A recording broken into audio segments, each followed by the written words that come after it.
Our athletes are always told they can't. The Special Olympics is the place they come to be told they can.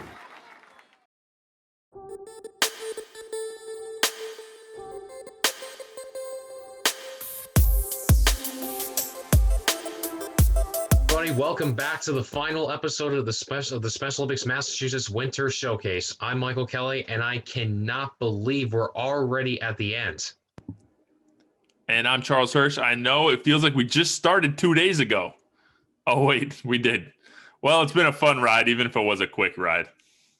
Yes, and as a reminder, if you missed the first two shows that we've had so far in this weekend, you can also check it on our YouTube channel. We love to get some people who can subscribe to it.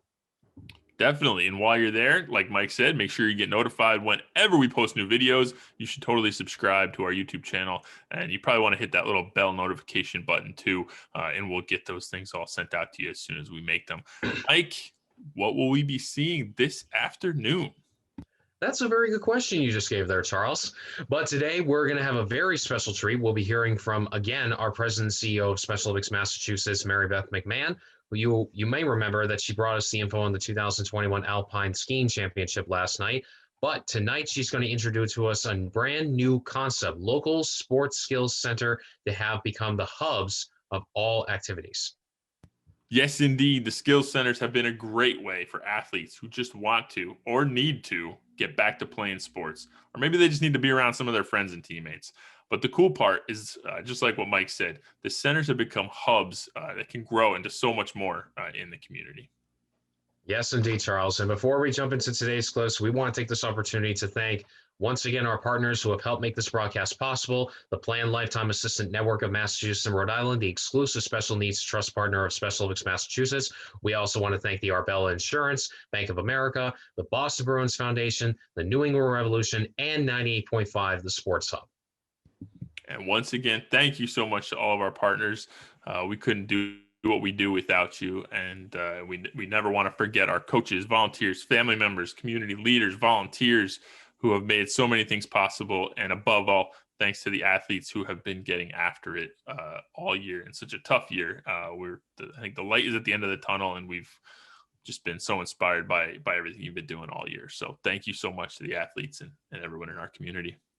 Yes, indeed. I mean, I am excited to see what goes on at these sports skills centers. I've been hearing so much about them, Charles. All right, well, let's get to it. I know the site hosted at our headquarters in Marlborough has been very popular. They've been filling up sessions since late fall. And so here's Mary Beth.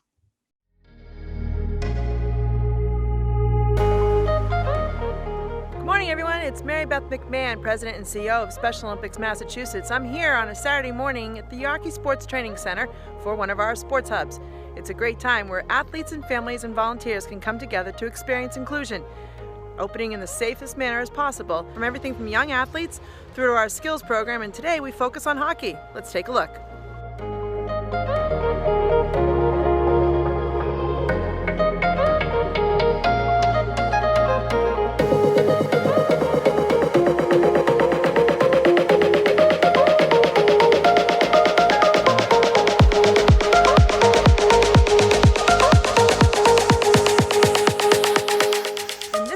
It's for the older athletes, and it's basketball. Let's take a look.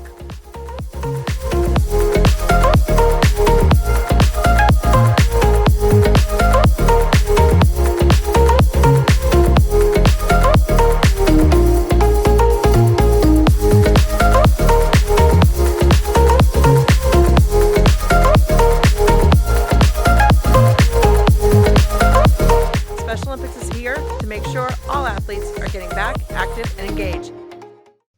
Well, I got to admit, Charles, that looked awesome. And it's so great that athletes from young to old are getting after it. So thank you so much for sharing it, Mary Beth. This was really so inspiring to watch. One of the cool things is that these centers are being supported by community members, volunteers who are just coming out to make sure that athletes in their area have something to do each week. For example, just there in Marlborough, where Mary Beth was broadcasting from, there's an incredible support from a group of young people, Maddie Leshley, Connor McMahon, Kate and Megan Doherty, all high school students who have been key to the program's success, and they've been so committed. It's great to see. Yes, it's definitely awesome. I mean, the future is certainly bright with so much support from the youth leaders. I mean, I hear there is more planned for these so-called hub cities. That's right. The skills centers are just the start. We have walking clubs popping up. There's the group that we learned about in episode 1 who's doing snowshoeing and biking, and they're walking on the beach and doing all kinds of stuff. The thing that is so great about this initiative is that while sports and exercise are at the heart of what's going on, these folks are really out there building inclusive social groups where they're connecting and networking over sports, but then getting to know each other as neighbors. I can't wait to see what's next. Maybe disc golf? Now it's time for one of my favorite segments. I'm a big trivia buff. I love trivia, and we're excited to bring you today's winter sports trivia question. And finally, once again, trivia is brought to you by Planned Lifetime Assistance Network of Massachusetts and Rhode Island, proud to be the exclusive Special Needs Trust partner of Special Olympics Massachusetts. In what year and in what city was the first Special Olympics World Winter Games held?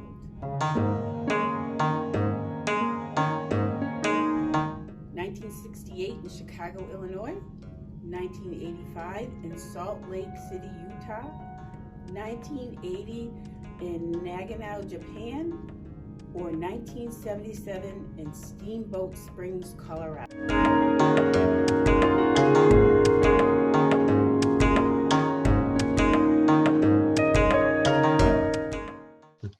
Steamboat Spring, eh?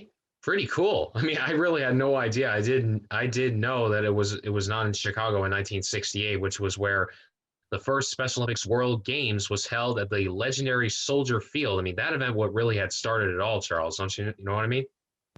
Yeah, I had no idea what the answer was until it highlighted at the end. A huge thanks to the folks at Plan for not only sponsoring the segment each day, but also joining us to share the questions. Thanks to Lucille, Kathy, and Callie from Plan, our exclusive Special Needs Trust partner. And just like that, we are done. That's right, Charles. And I'm sorry, I just kind of trying to hold back the tears and everything, but it has been a great opportunity for me to co-host with you again on this one. Remember that you can get even more of this great conversation over on our Play Unified podcast. As Charles mentioned in the last episode, we actually just dropped a brand new episode on Friday featuring our guest speaker, Scott Frazier from the Camp and Special Olympics program. So hopefully you guys get an opportunity to listen and hopefully spread the word about it. Who wouldn't want more of this? The Play Unified podcast can be found on Apple, Google, Spotify, and Stitcher podcasting platforms, or you can head over to specialolympicsma.org/podcast to learn more. Yep. So, well, eventually this brings us to the end of the Winter Showcase. But one final reminder, you can catch up on anything that you missed on. You can rewatch your favorite parts on the on our YouTube channel. And while you're there, please make sure to subscribe so that you'll get notified every time that we post a new video. Other than that, alongside Charles Search and Michael Kelly, thank you so much for joining with us.